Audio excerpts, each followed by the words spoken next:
The letter C can say many different sounds in English. Letter C says k, like cat, topic. S, like circle, face. It can say sh, like special, precious.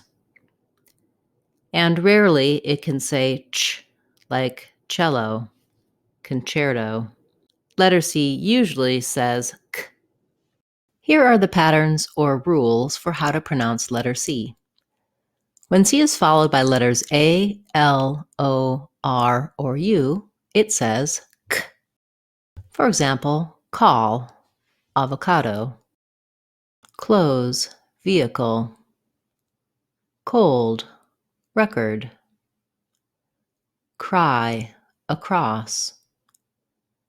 Cut, discuss. When letter C is followed by letters E, I, or Y, say S. Cell, space. City, decide. Cycle, fancy. Practice these sounds in sentences. The cat was circling the cake. My face is cold. It's a special cello. Get more help for all of the sounds of American English in our Sounds of American English course on speechmodification.com.